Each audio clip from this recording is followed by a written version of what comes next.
Hi, everyone. Thank you for joining us. To start my keynote today, I will be reading my own personal story of immigration. This is also the essay that I submitted for the Teen Perspectives contest. So here I go. Okay. Nose rings are cultural in Nepal. Girls get the left side of their nose pierced as a sign of femininity, a nod to their elegance. Amma got her nose pierced just 5 days after her birth, and mom at age 3. Amongst my family, I was a late bloomer at age 9. Months prior to my piercing, I rambled endlessly about the perfect color, the perfect gem, my friends and classmates victims to my excitement. When the needle finally pricked my skin, the promise of a Kinder Joy chocolate alleviated any pain. At that moment, I was eager to participate in my culture, to be patriotic, a characteristic I longed to protect. 1 month, 2 plane rides, and countless painstaking goodbyes later, the high from the glory diminished. Before I knew it, I was standing in front of unknown juvenile faces introducing myself. In this crowd of fourth graders, I saw no one who looked like me. No red tika on their foreheads, no necklaces with Ganesh the god, and no shiny nose rings. My name is Simran, and I'm from Nepal, I choked out with a shaken voice. Did their features contour into nasty visages as a reaction to my strange accent, or to the shiny gem placed on my nose? While only 6 millimeters long, the ring had clawed its way to my lips, piercing it shut. I couldn't release another word in class for the rest of middle school. I wanted to rip my nose ring off. At home, however, I was free to be outspoken. I was an accountant, honored with the task of translating tax papers. Adjusted gross income, capital gains, cost basis. I fought to translate each word precisely as does a tenured employee. Oh, I get it, my father said. The next day, he and I met a tax advisor over Skype, and my translation services were on full display. While dreaded by most people, I anticipate tax season. It's a time when I embrace my identity as a Nepali, and I cherish the duty to advocate for my family. I let my tongue flow back to its native intonation, easily switching to a well-rehearsed accent when necessary. Numerous chats with advisors and experts later, my voice isn't confined merely to Skype calls, but sends in increments, steadily flowing out of my larynx, past the doors of our home to the counselors of City Hall and to members of my school community. Rather than retaining the pitch of my mother tongue or the cadence of this acquired dialect, my every articulation commands attention, be it towards justice and representation for youth in my city or helping immigrant families build foundations for their future. At the annual Nepali function held every June, a middle-aged woman recognized me from her frequent visits to community and school events. "You kids are amazing," she exclaimed. I had helped translate Nepali to her at parent-teacher conference nights. Being able to converse with her daughter's teacher allowed her to finally understand the best ways to help her daughter succeed in school. I came to understand then that I am helping immigrant families navigate the dangerous cycle of naivety that constrains them from thriving in their strange surroundings. These appreciative smiles directed to me and thank you messages sent over social media motivate me to sustain my efforts. The flow of my vocal resonance slowly maneuvers my nose ring out of my lips and back to its former residence. No longer are my lips sealed by the ornament decorating my face. More so, I am delighted to uphold a piece of my culture in educational settings and beyond it. I am a presence who transcends beyond the nose ring that once governed my life. I am an advocate for my community, a skilled accountant, and just a girl with the nose ring, and proud of it. Thank you for listening to my story. Now, for the remainder of my time, I thought I would share ways that as educators in my time as a student have made me feel welcome doubles as advice to educators on how to make immigrant students feel welcome at school. So firstly, when I had started elementary school after immigrating to America, one of the first things I remember noticing were my fifth grade teacher's classroom decorated with flags of many different countries.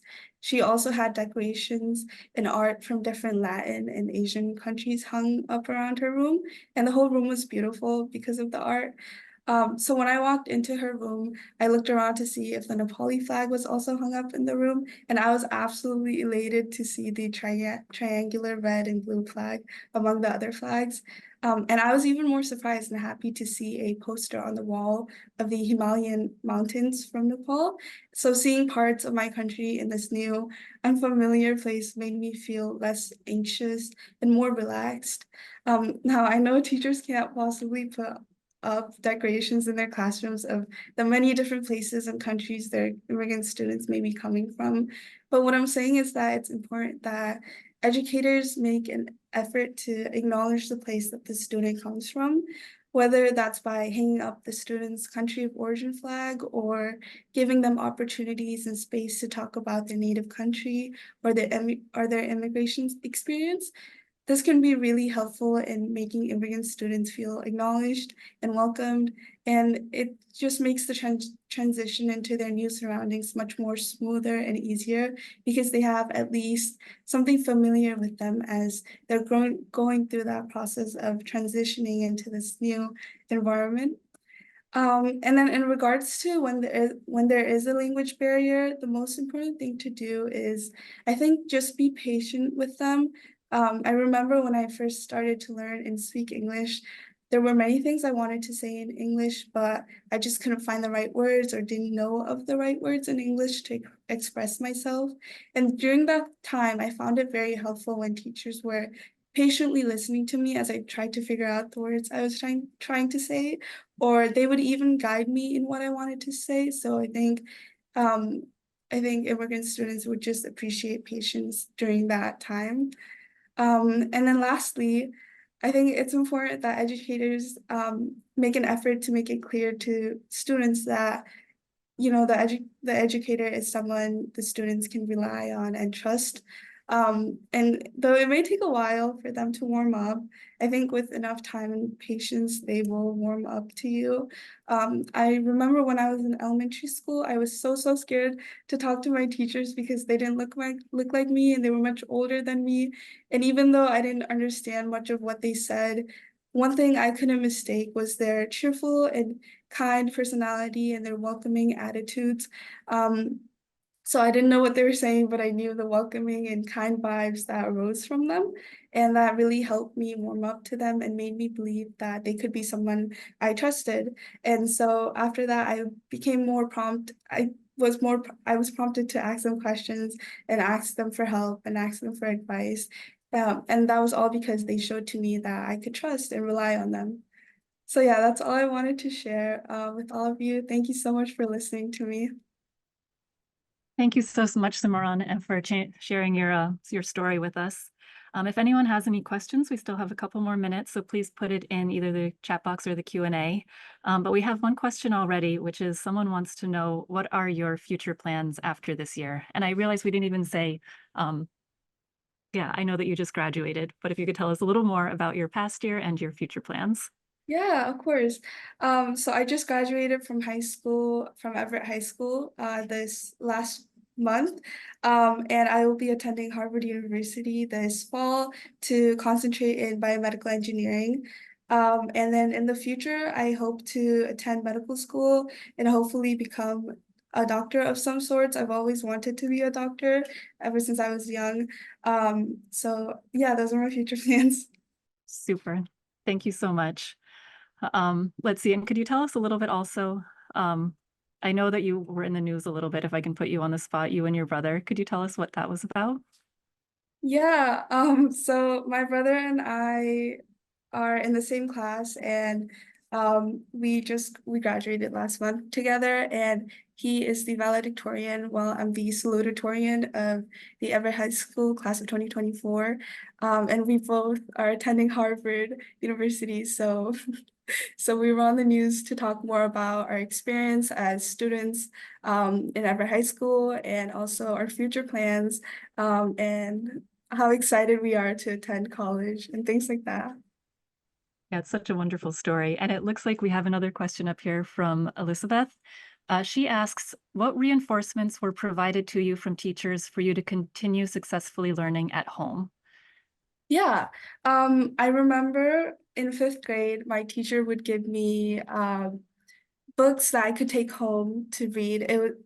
There were books in English, and I think that really helped me continue to learn English and learn to speak English at home. There were also well, it was in my middle school. We were also assigned videos to watch at home, and they were just there were videos. It was because I was in ELL, so there were videos about learning English, and there were stories in English, like kids' stories in English and things like that. We could do asynchronously at home. I think that those were the reinforcements that really helped me learn English and speak English as I was growing up. Super. And then we do have a second question here from Barb. She's wondering, were there any supports or resources that engaged your family? There were a bunch of school events that were held at my school. Um, it wasn't quite like parent teacher conference nights. It was more fun, like fun nights where students could come in and go to the gym and play different games and sports and things like that. And then you could also bring your family with you so that if they wanted to participate in that, or if they wanted to talk to your teachers while you were out there playing, they could do that. So mostly just like fun events like that at school.